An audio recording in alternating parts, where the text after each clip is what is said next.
Hello everyone, this is Lolly. I want to share with you my July paperclip. Every month we have a theme in the paperclip art group. And for July, it was plants. And besides being busy, I just couldn't figure out how to, I wanted to approach this.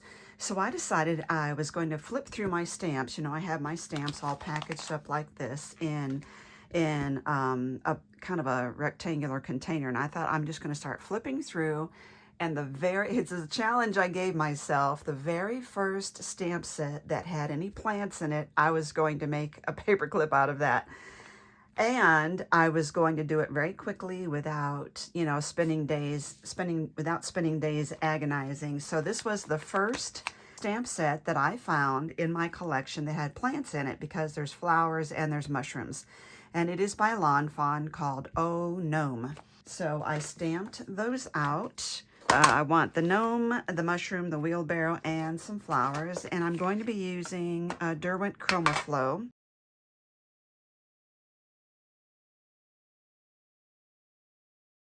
You will notice paint splotches. I've been trying to get the paint off of my hands, and it's not coming off too well. So I don't want to use solvents.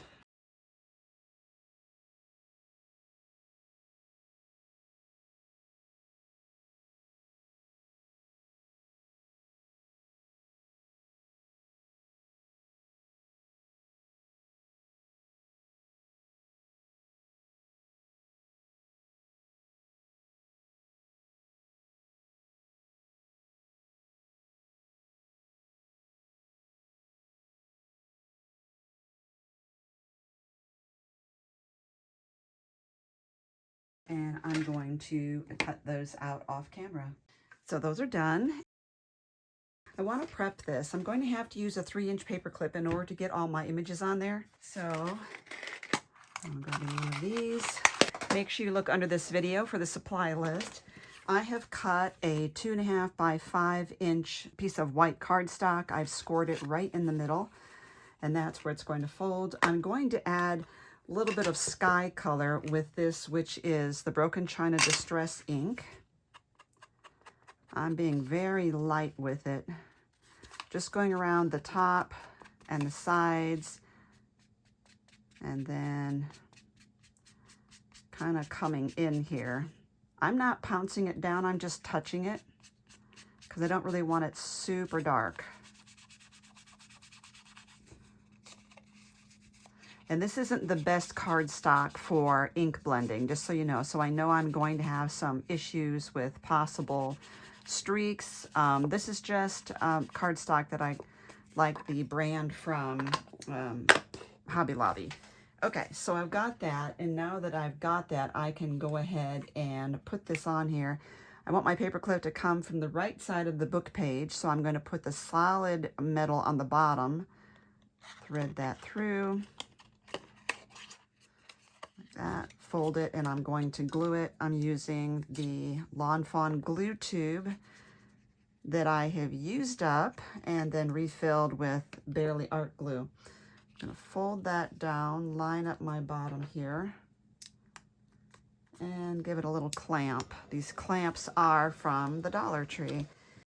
Then these are going to get glued on there, and I need a fine point for that, I think. I would round the bottom corners, but I'm going to cover them up with some fake grass. And so what I'm going to do, I said this is 2.5 inches wide. That's what this is. And I just need a section, just, what is it, about 1/2 inch. And while that's setting, I'm just going to take this and cut grass in here. I do have the scissors that cut grass like this, but I find that these make too wide of blades, so I need to go through and cut some additional areas. And also, those scissors I picked up from the thrift store. At least my daughter found them for me. I'm going to cut some sections out because it gives it a better appearance, I think. And then I'm going to cut right down the middle of some of these because my images are pretty small. And I think the smaller blades of grass would look better. And I'm going to hold on the bottom and just sort of fluff these toward me here. All right, so that should be good right there. This is going to go here at the bottom. I see I didn't quite make it long enough, but that's okay.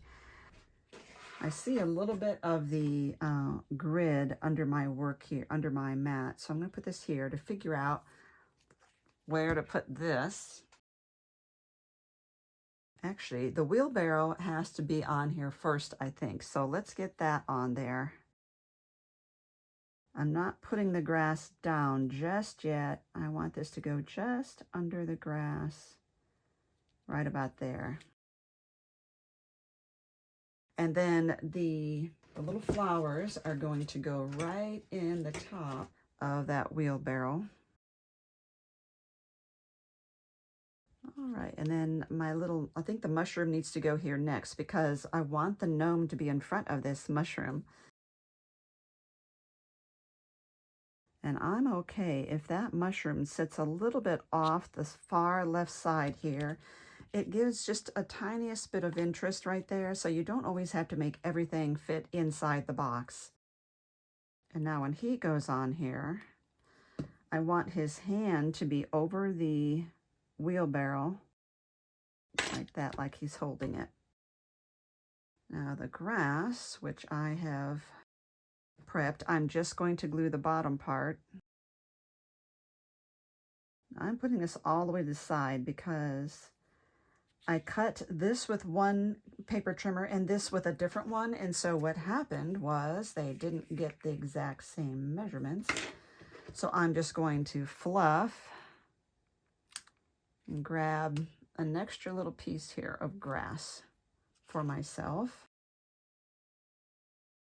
And you really won't know the difference. Just like that.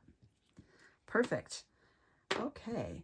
So another thing I want to do, I like to add additional texture and elements to my projects. So I look around for fabrics and beads and things like that that I can use. And I have this trim that I had picked up from Michael's quite a while ago. What I'm going to do is make sure this will fit all the way around. Trim that off. I'm going to glue that on there with Fabri-Tac right across the top, right across here. Now I got a bit much at the beginning, so I'm just sliding it back and forth to spread it out. I use Fabri-Tac whenever I am working with trim, you know, because I think of it as fabric, the ribbon. So if you are not in the Paperclip Art Group, it's a group on Facebook, and we have a monthly theme. And so it's just something to inspire you and give you some ideas of what paperclips you can create. I will give you a link underneath this video to the group and to my entire paperclip art video playlist, which is quite a bit. The other thing I think I want to do is add more interest to this grass down below. So let's use that same bright green rickrack. I get rickrack from all over, and this is, I can tell by the packaging, this is quite old. I pick it a lot from thrift stores. People just don't use it anymore, and I adore it. Oh, that's cute. You see how those two pieces of fabric there just brighten up the project. They give it texture. And I still have that piece of mushroom sticking out that adds a little bit of interest as well. Now I stamped out some of the words from the stamp set. There's Gnome One Like You. I'm going to hand cut these. And I'm not worried about making them straight and pretty. Don't overthink. And just to add a little bit of interest there and depth, I'm not going to distress all the way around these. I'm just going to do the very bottom. It's just like a shadow there. It does help it to pop without distressing the whole thing. And then I'm going to put those right here, and I'm going to use Fabri-Tac again because of the fact that I'm gluing them onto this ribbon there. I have a really big bottle. I have the 8-ounce bottle because that's how much I use Fabri-Tac. It will be permanent once it is done drying. like 24 hours later, it dries well enough for you to play with the project and pick it up. Within 20 minutes, it's got a really good hold. Full permanency is in 24 hours. Okay, so I want to put something in the center of all these flowers. And I have these gems here. They are so cute. Let's see. I have 2 yellow flowers and an orange. I think I'll put orange centers in the middle of the yellow. And I will put a red one in the middle of the orange flower. Let's put this over here so I don't spill on my table.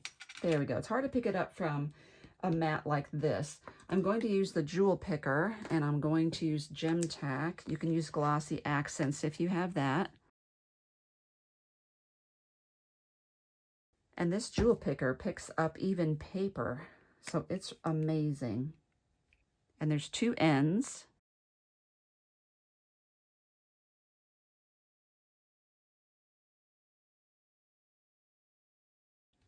Awesome. And there's the big end. When it stops sticking and picking up your projects or your gems, all you have to do is moisten it and rinse it off. Rinse the lint off of it. Okay, our little gnome is looking very happy. One extra thing you can always do would be to add a charm on the side of the clip that's going to be sticking outside of your journal or your book.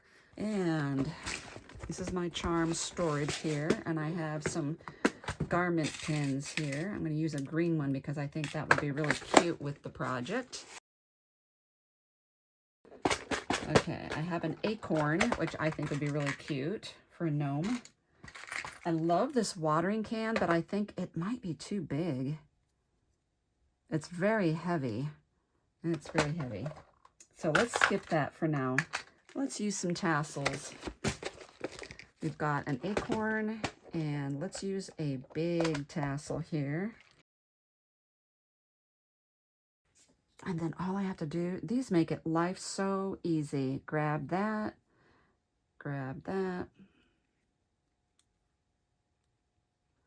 and you're done. So I have 2 of them here.